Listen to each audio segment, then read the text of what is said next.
ഡൽഹി ഉത്തര ഗുരുവായൂരപ്പൻ ക്ഷേത്രത്തിൽ നടന്നുവരുന്ന വിഷ്ണു സഹസ്രനാമ കോടിയർച്ചന ഇന്ന് സമാപിക്കുകയാണ്. വൈകിട്ട് ലക്ഷദീപാർച്ചനയോടെയാണ് മഹായജ്ഞം പര്യവസാനിക്കുക.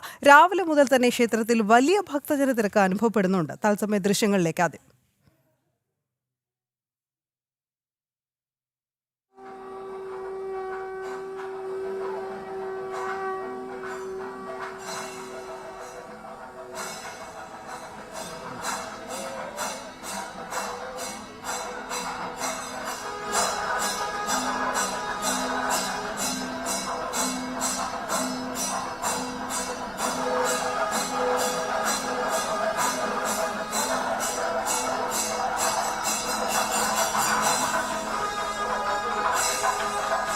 നന്ദഗോപൻ കൂടി ചേരുകയാണ്. നന്ദൻ, പറയൂ.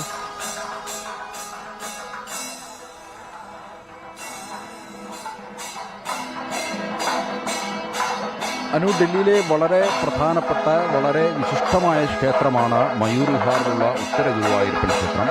അവിടെ ഈ കഴിഞ്ഞ 6-ാം തീയതിയാണ് വിഷ്ണു സഹസ്രനാമ കോടിയർച്ചന ആരംഭിച്ചത്. ഇന്നലെ 27 നക്ഷത്രങ്ങൾ പൂർത്തിയായി. അങ്ങനെ 27 നക്ഷത്രങ്ങളിലും അർച്ചന എന്നുള്ളതാണ് ഇതിന്റെ സങ്കല്പം. ആ 27 നക്ഷത്രം ഇന്നലെ പൂർത്തിയായി. ഇന്നിപ്പോൾ രാവിലെ ഇതുമായി ബന്ധപ്പെട്ട് യജ്ഞത്തിന്റെ സമാപനവുമായി ബന്ധപ്പെട്ട ചടങ്ങുകളാണ് നടക്കുന്നത്. ഈ കുംഭം, അതായത് ഒരു കുംഭത്തിൽ കളഭം നിറച്ച് അതിലേക്കാണ് അർച്ചന നടക്കുന്നത്. ആ കളഭം ഭഗവാനിൽ അർപ്പിക്കുന്നതോടുകൂടിയാണ് ഈ ചടങ്ങുകൾ പൂർണ്ണമാകുന്നത്. ഇതുമായി ബന്ധപ്പെട്ട് ആ കുംഭം കളഭ കുംഭവുമായിട്ടുള്ള പ്രദക്ഷിണമാണ് ഇപ്പോൾ കണ്ടുവരുന്നത്. ഈ പ്രദക്ഷിണം അല്പസമയത്തിനകം തന്നെ ക്ഷേത്രത്തിന്റെ ഉള്ളിലേക്ക് പ്രവേശിക്കുകയും പിന്നീട് ഇത് ഭഗവാനിൽ അഭിഷേകം ചെയ്യുന്നതോടുകൂടി ഈ മഹായജ്ഞത്തിന് പരിസമാപ്തിയാകുകയാണ്.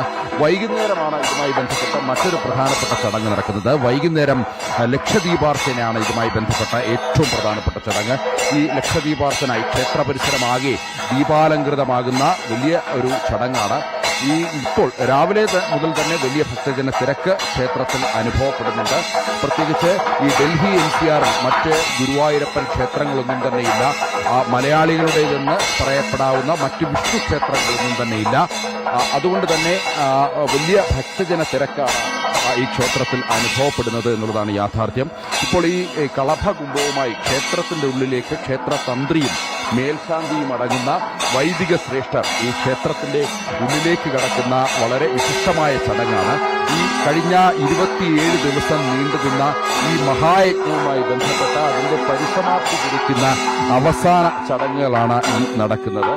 ഈ കളഭം ഈ ക്ഷേത്രത്തിൽ പ്രദക്ഷിണം നടത്തി അതിനുശേഷം ഈ ഭഗവാന്റെ വിഗ്രഹത്തിൽ അഭിഷേകം ചെയ്യുന്നതോടുകൂടി ഈ മഹായജ്ഞം കഴിഞ്ഞ 27 ദിവസം നീണ്ടുനിന്ന മഹായജ്ഞം പരിസമാപ്തിക്കും.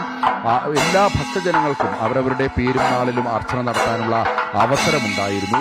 അതായത് ഈ ഓരോ നാളുകളിലും അതാത് നാളുകൾക്ക് ഉള്ള പേരുകളിൽ അർച്ചന നടത്തിയാൽ ആ അർച്ചന കൃത്യമായി നടത്തുകയും അവിടെ ഈ കുംഭത്തിലെ കളഭത്തിലേക്കാണ് ഇതുമായി ബന്ധപ്പെട്ട അർച്ചനകൾ നടത്തുന്നത്. അത് പിന്നീട് ഭഗവാനിൽ അഭിഷേകം ചെയ്യുന്ന വളരെ പ്രധാനപ്പെട്ട ചടങ്ങായിരുന്നു. അതാണിപ്പോൾ പരിസമാപ്തിയിലേക്ക് എത്തിക്കൊണ്ടിരിക്കുന്നത്.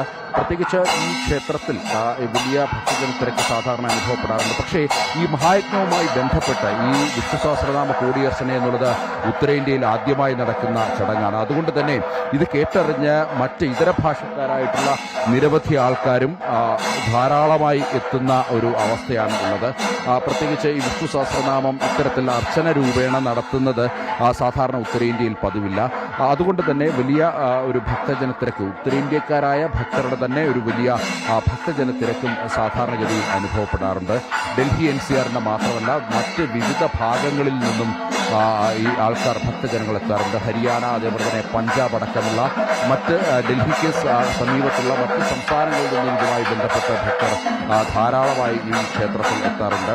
ഇതിനു പുറമെയാണ് ഏറ്റവും പ്രധാനപ്പെട്ട അല്ലെങ്കിൽ ഈ ചടങ്ങിനെ കൂടുതൽ മഹത്വവൽക്കരിച്ചത് ഈ വിഷ്ണു സഹസ്രനാമത്തിന്റെ പ്രഭവ കേന്ദ്രം എന്ന് വിശേഷിപ്പിക്കുന്ന അല്ലെങ്കിൽ പ്രഭവ കേന്ദ്രമായ കുരുക്ഷേത്ര ഭൂമിയിൽ നിന്നും അവിടുത്തെ ഭീഷ്മകുണ്ടിൽ നിന്നും, അതായത് ശരി.